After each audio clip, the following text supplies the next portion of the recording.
રાજ્યમાં હવામાન ફરી એકવાર પલટો લઈ રહ્યું છે। જ્યારે એક તરફ ઊંચા તાપમાનનો તાપ અનુભવ રહ્યો છે, ત્યાં બીજી તરફ કમોસમી વરસાદની આગાહીથી વાતાવરણમાં ઠંડકનો અહેસાસ થવાનો છે।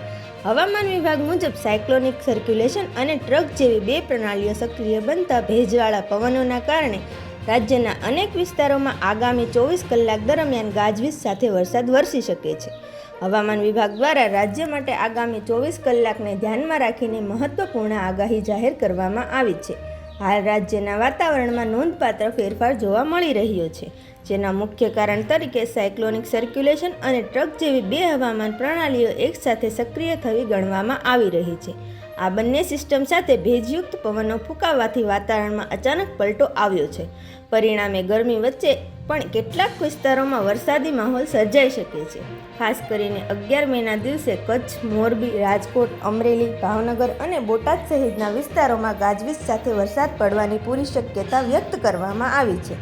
અમદાવાદમાં પણ દિવસ દરમિયાન આકાશ વાદળછાયું રહેવાની સંભાવના છે, જેનાથી ગરમીમાં થોડી રાહત મળી શકે છે। અમદાવાદ હવામાન વિભાગના ડાયરેક્ટર A.K. દાસના જણાવ્યા અનુસાર રાજ્યના વિવિધ ભાગોમાં હળવાથી મધ્યમ કમોસમી વરસાદ વરસી શકે છે। ઉત્તર ગુજરાતથી લઈને દક્ષિણ અને મધ્ય ગુજરાત તેમજ સૌરાષ્ટ્ર અને કચ્છના વિસ્તારોમાં ગાજવીજ સાથે વરસાદની સ્થિતિ બનવાની શક્યતા છે।